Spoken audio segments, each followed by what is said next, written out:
generosity of Taiwanese people, and they would start up conversations. They're just so very generous, so very giving, that I didn't know how I was going to teach my children about stranger danger. You see a stranger, run away, don't take candy, don't take food. Yeah, just scream and run, scream and run! That's really inappropriate advice in Taiwan. Hi guys, I am here today with my friend Alina. Hi everybody. So Alina is Canadian. From Montreal. Alina's been in Taiwan for the last 4 years, right? So you came here with your husband to teach. Yeah, we came here originally for a gap year. Yeah, never left. Warning, warning. Anyone thinking of coming to Taiwan? No, once you're here, you are not going anywhere else. I actually wanted to ask Alina to join my video today because I made a video about the generosity of Taiwanese people, and they would start up conversations. They're just so very generous, so very giving, that I didn't know how I was going to teach my children about stranger danger. You see a stranger, run away, don't take candy, don't take food. Yeah, just scream and run, scream and run!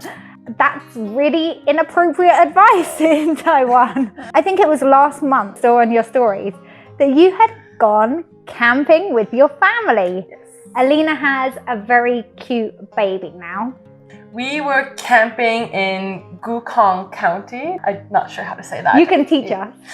Basically, we wanted to go camping in the tea fields, and our goal was to go to Dajianshan. My son, Arlo, had a rough night, and I left at 6 a.m. thinking I'll be back soon, like it's only a 20-minute hike. So you went hiking in the middle of nowhere by yourself in the early hours of the morning. That in itself could only happen in Taiwan, because if we were back home, that would not be a safe thing to do. No. And I'm sure you guys are going to tell us that is not a safe thing to do. Off I go, and then it says 20 minutes uphill. So 20 minutes, 30 minutes, 40 minutes, 50 minutes. I'm like, well, I can't stop now. It took us about an hour and a half to get to the top. You walked for an hour and a half. Uphill. Up a hill at 6 a.m. Carrying the biggest 1-year-old in the country. It was steep. The first people we met on the trail, they spoke some English, and they were like, oh, foreigner, where's Papa? And I'm like, oh, Papa is sleeping in the tent. Like, don't worry. And they were like, what? I'm like, it's okay, we got this.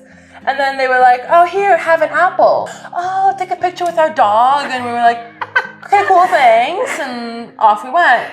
If you are the person with this photo of Alina, her son, and your dog, please send it in. We kept going. They were a little bit ahead of us, and they had told everybody, there's a foreigner coming with a baby. When I got to the top of this mountain, there was like a clearing, and everybody started clapping. And I was like, oh, it was the strangest thing. By this time, Arlo was awake. I took him out of the carrier. People just were like, oh, here, have my sandwich. Okay, thank you. They gave you the sandwich. They gave me the sandwich, and then someone was like, oh, baby. And we got a bag of tomatoes. So Tomato. And then we got some tea water. We walked all this way. And I was like, now what? And I'm like, you're stuck on the top of the mountain. Oh, the sign says Taiping. Where's Taiping? So then I look on a map. I'm like, the people on the mountain were like, oh, where are you guys going? I'm like, Taiping. And they were like, going to Taiping. And then we met some more people, and someone gave us chocolate. We met an older gentleman who gave us his nuts. He was like, Mama, I need energy. And I was like, oh, you need my nuts. You need my nuts. She met an old man. In the tea fields. In the tea fields. Who gave me his nuts. Then we met a group of people from Vancouver. And then they stopped talking to us, for like Taiwanese Canadian. Okay. And like they all took pictures with us, and they were like, oh, the Canadian mom and baby. And like we took pictures with like so many people, and everyone was like, Jayo, and you got this, and you're a great mom. We walked by these temples. People at the temple had given us cookies, and we got crackers, sweetbread. So many people were like, oh, take my sandwich, it's okay. And I was like, don't, you need to eat your sandwich? Like it happens like if we go to the park here in Taoyuan and people give us cookies.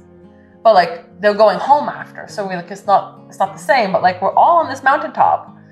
You're worried you're taking their sandwich. Yeah. Those people are going to starve to make sure that you get the sandwich. Yeah.